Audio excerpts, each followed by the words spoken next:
அங்கே முறையான சிகிச்சை அளிக்கவில்லை. நான் நேரில் போய் பார்த்தேன்.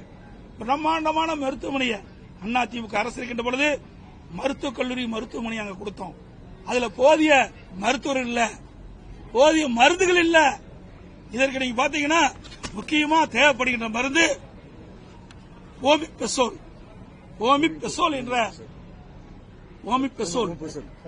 இந்த மருந்து தான் இந்த சாராயத்தை குணப்படுத்துகின்ற மருந்து. இந்த மருந்து கிடையவே கிடையாது.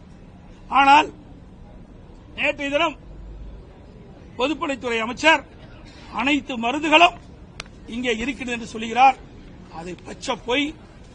ஏனால் இதை இந்த விஷத்தன்மையை முறிக்கக்கூடிய மருந்து இந்த மருந்து தான். அது இந்த மருத்துவமனையில் இல்ல. இப்படிப்பட்ட சம்பவம் நடந்துட்டு இருக்குது. முறையாக பாதிக்கப்பட்டவர்களுக்கு சிகிச்சை அளிக்கல. இரண்டாவது, அங்க இருக்கின்ற மாவட்ட ஆட்சித்தலைவர் ஒரு 3 பேர் 18ஆம் தேதி என்று கருதுகிறேன், 19ஆம் தேதி என்று கருதுகிறேன், 3 பேர் இறந்து விட்டார்கள். எனக்கு கிடைத்த தகவலின்படி அவர் வெளியிட்டிருக்கிறார், செய்தி வெளியிட்டார். அந்த 3 பேரும் ஒரு வயிற்று வலி வயிற்றுப்போக்கால் இறந்தார். இன்னொருவர் வயது முதிர்வின் காரணமாக இறந்தார். இன்னொருவர் வலிப்பு வந்து இறந்தார் என்று ஒரு மாவட்ட ஆட்சித்தலைவர் ஒரு பொய்யான செய்தி வெளியிட்டார். இதே மக்கள் நம்பி இன்னும் பல பேர் இந்த கள்ளச்சாராயத்தை அருந்தியதாக ஒரு பெண்மணி பேட்டி கொடுக்கிறாங்க.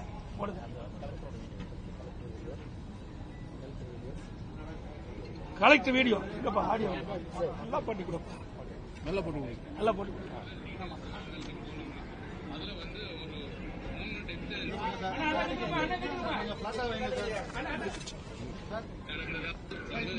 செய்தி வந்தது.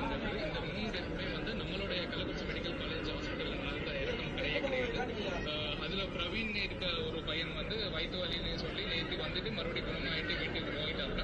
அது இல்லாம 2 பேர் வேறு டெத்துக்காக, ஒரு ஆள் வயசாக இறந்துட்டாரு, இன்னொரு ஆள் பிட்ஸ் மூலியமா இறந்ததாவது தகவல். அது எல்லாமே out of the hospital death தான் நடந்ததுனால அதுக்குண்டான விவரங்கள் இந்த மெடிக்கல் காலேஜ் டெத் ஆர் இந்த தவறான ஆல்கஹால் டெத் மாதிரி நம்ம இல்லைன்னு தெரிய வருது. பாத்தீங்களா, இப்படி ஒரு பச்சை பொய்ய ஒரு மாவட்ட ஆட்சித்தலைவர் இந்த அரசுடைய தூண்டிலின் பெற செய்தி வெளியிட்டிருக்கார். ஒரு பெண்மணி இது குறித்து பேசுறாங்க. முடிவு எடுக்கல. மதியம் வரைக்குமே கலெக்டர் என்ன சொல்லிட்டாரு, இது வெவ்வேறு வியாதினாலதான் வந்தது, வெவ்வேறு நோயினால வந்தது. எங்க அண்ணனுக்கு பிக்ஸ் வந்துருச்சுன்னு சொன்னாங்க, பையனுக்கு வயிறு வலின்னு சொல்லி சொன்னாங்க. ஆனா இது எதுவுமே உண்மை இல்ல. கலெக்டர் முன்னாடியே அந்த ஸ்டெப் எடுத்திருந்தாருன்னா இப்ப இத்தனை பேர் இறந்து